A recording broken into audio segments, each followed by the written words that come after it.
Hello everyone, it's me, Aaron, Professor ThorgE3, your guide to all things geeky, and welcome to the first episode of 2016's ThorgE3. That name is terrible. I didn't realize how bad it was until the words came out of my mouth. Oh god.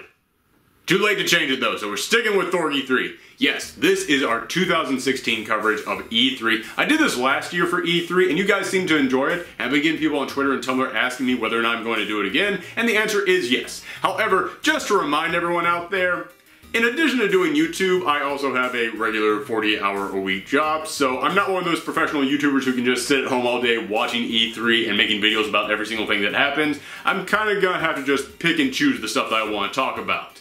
However, here on Professor ThorgE3, we cover everything from the world of geekery, whether it be comic books, movies, or video games, and this is the biggest week in gaming. So of course, I'm going to be making as many videos as I possibly can about the stuff going on at E3. So for all you people who are comic book and movie fans who follow my channel, this is the week where you're going to have to learn to share. I'm not really going to be doing that much for you guys. Sorry about that, but hey man, this is Video Game Christmas. It's all gonna have to be E3 this week. But okay, today was the Xbox conference, and there was a ton of stuff at the Xbox conference. There are so many of these conferences that you walk away from just kind of feeling empty, just like, yeah, I guess that was the thing. You can't say that about the Xbox One. This was a big conference, and there's a lot that I'm going to talk about. I'm not going to talk about everything, partly because, as I said, I just don't have time to cover everything, but also because, I'll be totally honest with you, there's some things that I know people went nuts for at this conference that I myself personally just can't get excited for and will never care about. I don't care how good those driving games look every single year that they advertise at the Xbox conference. I don't care about driving games.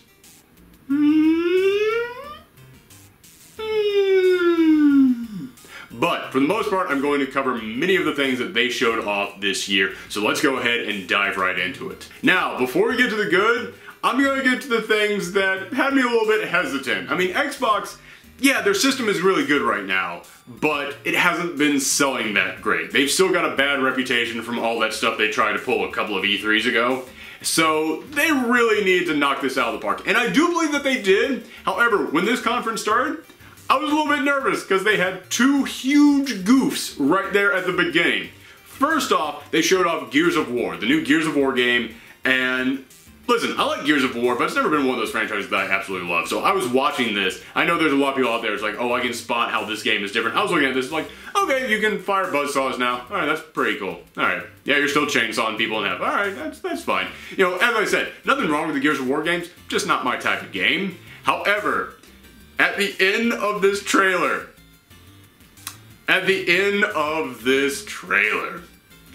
when you just had 5 minutes of showing us people chainsawing demons into blood fountains, they then decided, oh, but don't let anyone curse. Oh no, we can't do that. And they just muted this girl's entire sentence at the end of that trailer. I was looking at it like, are you kidding me? This is the meme for this year's E3. You just kicked it off with what is going to be the most talked about goof of all of E3. And it's not goof as in like a technical problem or something like that. It was something that I was like, what is wrong? Seriously? We can see the demon blood fountains from chainsaws, but don't let anyone curse. That might be a negative influence on our young audience. Like, are you kidding me with this? We can handle the demon fountains of blood. We can handle the cursing. And they didn't just bleep one word. They muted her entire sentence. So I was like, was that all swearing? It was almost like at the Oscars when someone starts making a speech and they start cursing it, and they're like, hit the mute button, and they just mute like 5 minutes of the show by accident. And I was like, oh my gosh. Oh, you guys. Oh, this is not a good start. And then it goes into Final Fantasy 15. And as said on this channel before, I'm a little bit hesitant about Final Fantasy 15. The last few Final Fantasy games, I like 12, but then 13 kind of disappointed me again and again and again. I have no idea why they made 3 of those games. And then after that, all their other games have just been remakes, so I've been like, okay, Final Fantasy 15, you really gotta knock this out of the park. And everything that I've seen so far, it's been like, okay. It hasn't really impressed me, but then they start this trailer off, and I was like, oh my god, you're fighting this giant titan. And I was like, that is insane. That is awesome. That is an amazing boss. This is some Shadow of the Colossus level stuff here. this has me excited for this game. And within 2 minutes, I went from, this is the most amazing looking thing ever, to, is that guy actually playing this game correctly? Please tell me this isn't what's supposed to happen. Is the boss fight supposed to be this repetitive? I was watching a Twitch stream and someone commented in there, quick, continue to do nothing effective. And I was like, that's exactly what this is. That's exactly what this gameplay is. Yeah, it's, whew. My excitement for that game rose real high and then dropped significantly. It's one of those things where maybe he just wasn't playing it correctly. Maybe he wasn't. Because after he got done playing, the guy who was staying next to him, one of the designers on the game, he turns to him and goes, wow, that was really great. And it was like you could almost like see in his mind that, wow, that was really great, was code for, I will destroy you backstage. You just cost me sales, you asshole. And also, in addition to that, listen, I was watching this on Twitch, and I know that now you can actually see these trailers in perfect detail and see them fully just fine all over the internet. But as I was watching on Twitch, I was pulling out what's left of my hair, screaming, stop cutting away to the audience. This is something that bugs me at every single E3. Whenever there is any coverage of E3, I will never understand why they think we need to see the audience watching the trailer. We're here to watch the trailer too. We don't give a crap about the audience. Unless the audience suddenly just all stands up and starts doing the wave and bouncing a beach ball around, there's nothing interesting happening in that audience. For the love of God, stop doing that. And this year at the Xbox One, it was like half of some of these trailers was the audience watching the trailer.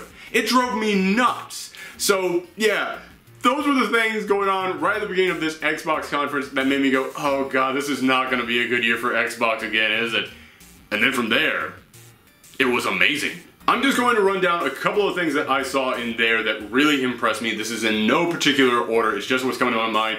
First off, as a big fighting game fan, and as a fan of Street Fighter, who was really let down by Street Fighter V, that Tekken trailer looked awesome. I already knew that Akuma was going to be in this game, but actually seeing him in combat, and seeing the details in those graphics, that looked fantastic. And Akuma looks like he's going to play exactly like Akuma. It's almost like Akuma just looked at Street Fighter V and went, yeah, I want no part of this. I'm going over to Xbox. PlayStation, you screwed this up too badly. I'm at Xbox right now. I'm going over to the Tekken franchise. I don't even want to be associated with this game anymore. And man, it just looks incredible. The way that it goes straight from the cinema right into the gameplay looks so smooth. And did anyone else catch this? There's a moment where their life bars are kind of low and they both do like this stance and then their life bar goes fully back up. I have no idea what that is, but I want to know, how far up can your life bar go? Is this like start of round 2? Was it just edited weirdly? Was it a glitch? Was this an actual game mechanic? I want some more details on that. I will also go ahead and say this. One thing that bugs me about these games is when it cuts away to people playing the game and then cuts back to the actual gameplay footage and you're like, that's not actually gameplay footage. That is not actually, this is something that you made beforehand. Those controllers do nothing. They're connected to nothing. And yeah, it looked like they were trying to do that with this one. I was like, that's not an actual, no, trust me. This is all timed out way too damn well. This is not actually live gameplay footage. However, it still looked amazing. If the game plays half as smooth as that, then it will be an okay fighting game. But if it plays exactly as smooth as that, then that will be an amazing fighting game. I am really excited for Tekken now, and I'll be totally honest with you. On the list of fighting game franchises, Tekken was around like my 5th favorite, 6th favorite, you know, somewhere around there. It's in the top 10, but it's not like one of those ones I was always looking forward to. I'm really looking forward to this one now. Next up, we saw this one at last year's E3, and it really piqued my interest. In fact, I was hoping it would be out by now, but it's not. However, we did get a new trailer with some gameplay in there, so we got to see some more of what this game actually is going to be, and I'm talking about Recore. I really found that previous trailer interesting. This idea that you're gonna have this little robot companion and you're gonna be able to take out the core from inside them and put them into other machines, and then all of a sudden they'll be able to fight in different ways. Like it can be a dog, it can be a gorilla, it can be a little bird thing. We got to see in this one a bunch of different modes for it. We actually got names for each of the machines. So I'm wondering, do you have different cores and the different cores have different names, or do they have different names when they're in the different robots? I don't know. That is a very small thing to be concerned about. I don't know why I thought of it. But we also got to see some of the gameplay as the human, and it looks almost platformish. I think that's really cool because I feel like platforming games tend to be designated as more of like just a 2D thing or more of an all ages kind of game. It seems to me like people are afraid to kind of take the platforming style of gameplay in different directions, and Recore really looks like it's going to be doing that. Next up, Dead Rising 4 was actually leaked like a day before this conference. We saw some screen caps of it and showed that, okay, there's going to be more zombies than ever, that's to be expected, but we'll also be set at Christmas. Well, that's a new direction to take this. That sounds interesting, but until I actually see some gameplay footage, I won't really be able to comment on anything. And then we actually saw this trailer with some actual gameplay footage, and first thing to talk about, Frank West is back. Yeah, I did not think that we would get Frank West back in a main Dead Rising game. I figured we would get him back at some point, but being like Dead Rising, something something something. Dead Rising, the search for Curly's gold. You know, not Dead Rising 4. I did not think that he would be the star of another numerical Dead Rising game, but he is back. He's got a little bit of a redesign. He does not look quite as big-headed as before. I don't really know of a way to describe it, but you guys know what I'm talking about when I describe Frank West's head. That sounded dirty. But yeah, he's got a little bit of a redesign, and maybe it's just when he came walking out with that bat. But is it just me, or does he really look a little bit more like Negan from The Walking Dead? Is it just me?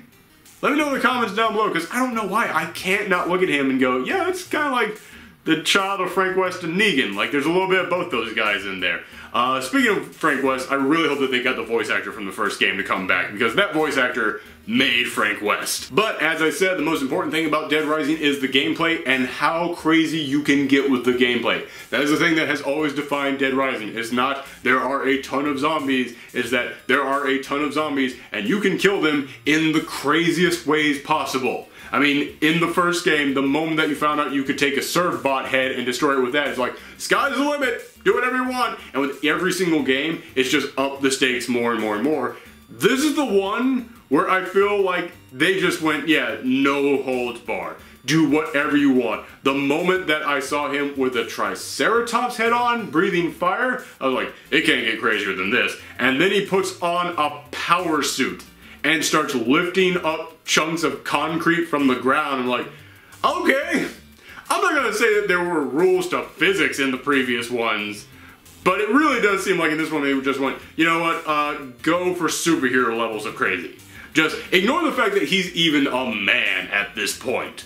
So yeah, I'm looking forward to it because, as I said, the thing that made all the Dead Rising games work was just how crazy you could get with it. I do find them a bit frustrating, especially when you have to save people, but in this one it does look like the photo mechanic is going to return. You're just going to be using your phone now, and I know this is going to sound really weird, but I kind of like the photo mechanic. It was a nice little thing to add in there, so I'm glad to see that coming back. Okay, there's two more games I want to talk about. The first one is We Happy Few.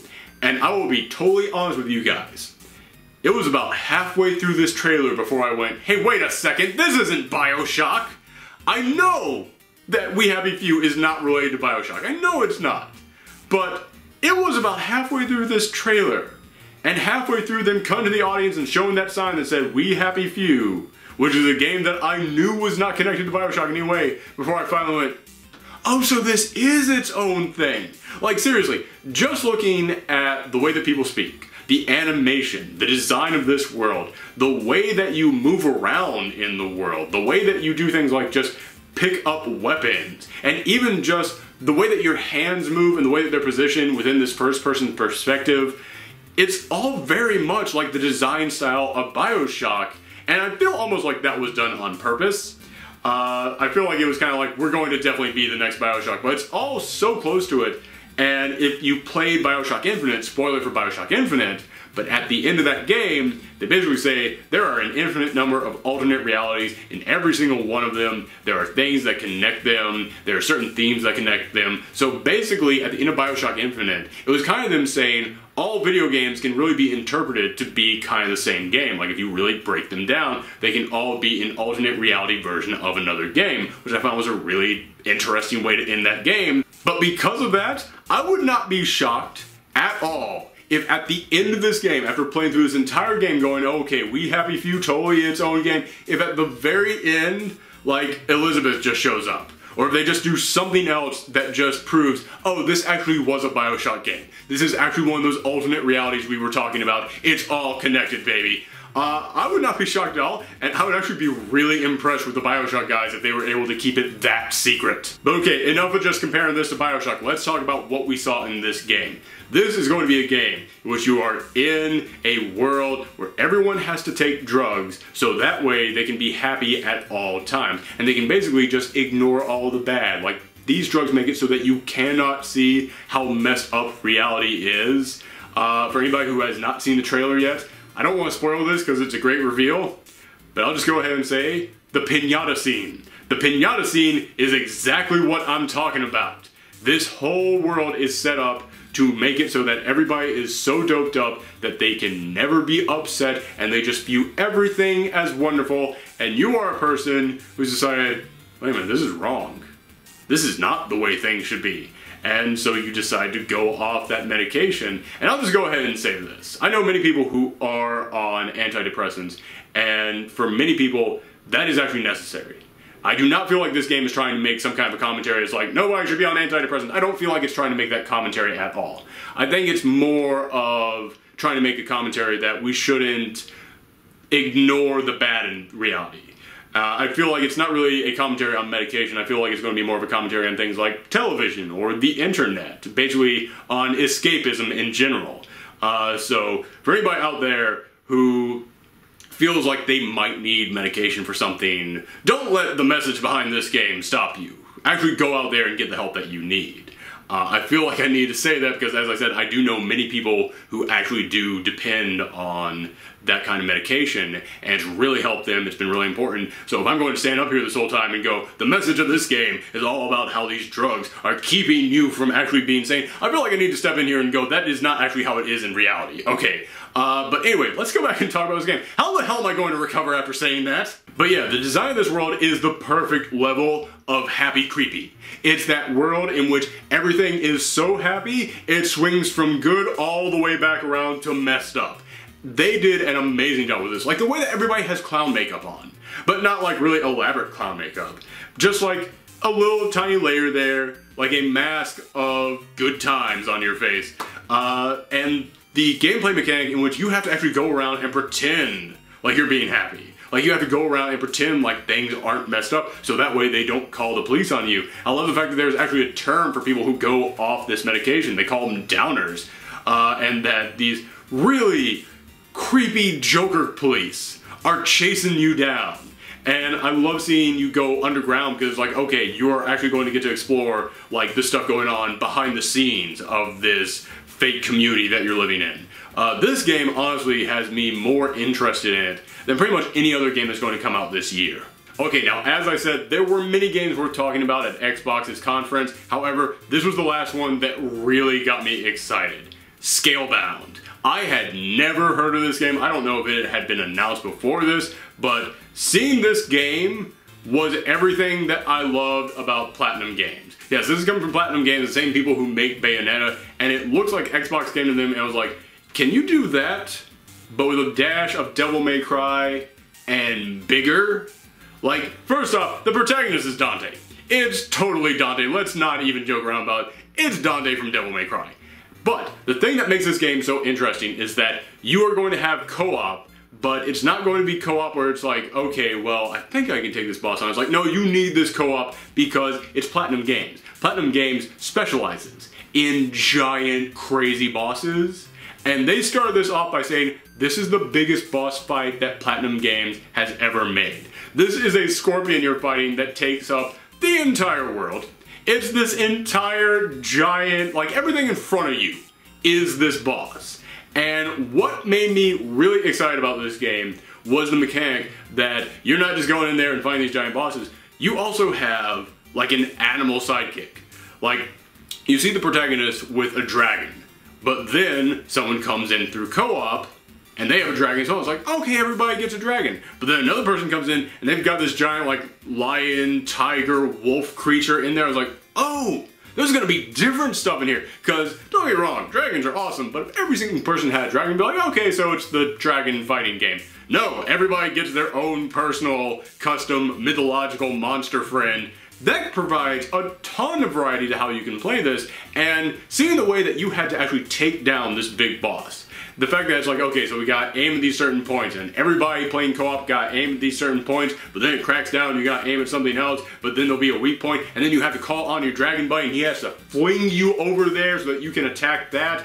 This looked like an amazing boss fight, and as I said, that is what Platinum Games is known for. So yeah, I am totally excited for this game, and here's the thing, I don't think they're going to show you the biggest, baddest boss at their E3 coverage. No. They're gonna save the really big stuff for the actual game itself. So if that's what they were willing to show us, it has me really questioning, what are they hiding? Like, what's the really big surprises coming in this game? So yeah, I'll admit, I am not one for co-op games. I mean, if it's a game like Overwatch where that's the entire point of it, then yeah, heck yeah, I'm down with it. But in games where it's like, well, you can play this by yourself or you can go online and find random strangers to play with, you know, I tend to want to play it by myself. However, this is a game where it looks like that is the entire point. You have to get this huge group of people to come in. So, heck yeah, that looks like a ton of fun. I'm totally okay with that. Because when you look at the size of this boss, it looks like you are going to need all those people in your game. But okay, that's all the games I wanted to talk about. However, there's one other big thing that just got announced at the end of this conference that it's cool, but I'll be honest with you, it left me kind of scratching my head. Kind of wondering, what does this even mean? I don't necessarily mean that in a bad way, I just mean this is different. They came out and they announced a new console. They announced Project Scorpio, which will be a brand new console, and I was so confused to hear that Xbox was already making a new console. I had to go online and just ask people for clarification, like, this actually happened, right? This is actually going on? And here's the thing that has me kind of concerned about. It's that PlayStation is currently doing the exact same thing. They have a new console coming out that people are referring to as the PlayStation 4.5 because they say it's basically going to play all the PlayStation 4 games, but it will also play some additional games that you can't play on the PlayStation 4, and it will look even better than the PlayStation 4. And I'm like, that's punishing your early adapters. All the people who trusted you enough to go out there and buy your PlayStation 4, this is punishing them.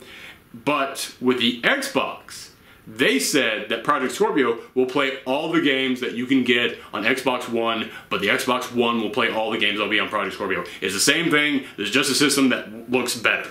But honestly, it still has me a little bit concerned, and a little bit confused as to why they would do this just now, because after I watched this conference, I was like, man, I don't own an Xbox One, but looking at all this, I finally want to buy an Xbox One. There's finally enough stuff there that makes me excited to buy an Xbox One, and they announced the Xbox Slim, and I'm like, oh man, perfect, $299? Yes, I will totally get that. That sounds awesome. But then they announced this, which is going to be the bigger, badder, next-ish kind of generation that isn't an actual next generation, and it's going to play all those games too. I was like, well then why should I bother buying an Xbox One? Like, it's one of those things where I look at this and I'm like, oh, so you just announced the Xbox Slim, but then gave me a reason to not buy the Xbox Slim.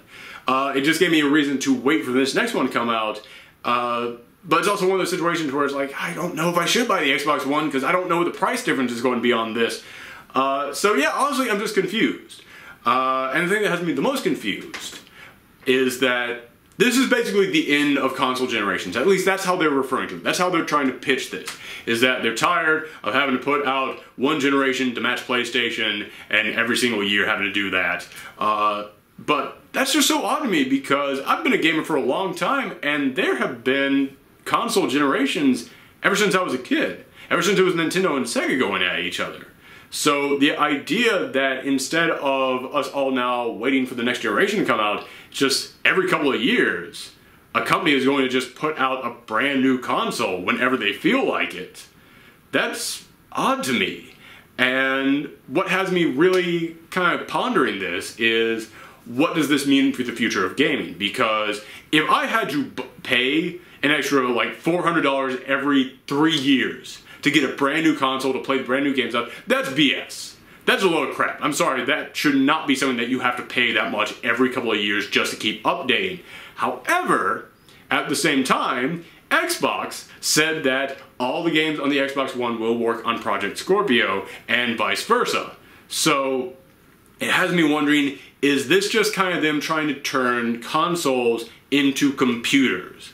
Because any PC that has the right version of Windows on can play any game that's out there. However, some of us can buy a better version of a PC that will be able to run a bit smoother. Doesn't mean that the people who pay for the cheaper PC won't still be able to play the same games on their Steam account.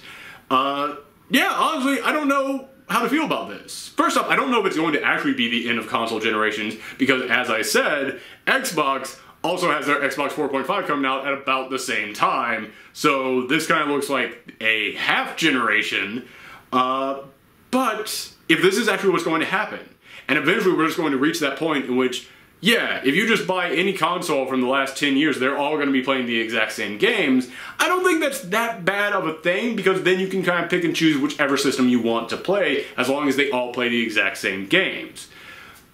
But at the same time, I don't know that's what's going to actually happen. I mean, yes, Xbox came out here and said Project Scorpio games will work on the Xbox One and vice versa, but, you know, a year down the road, how long is it going to be before they come in here and go, and this game only works on Project Scorpio, and that's kind of the beginning of it.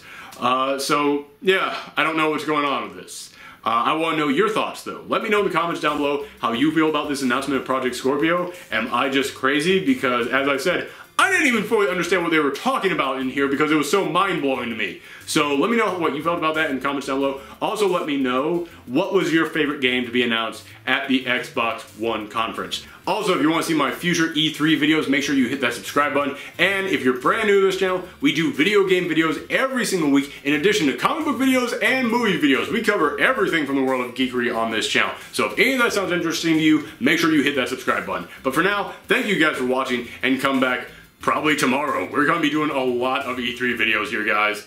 Thanks.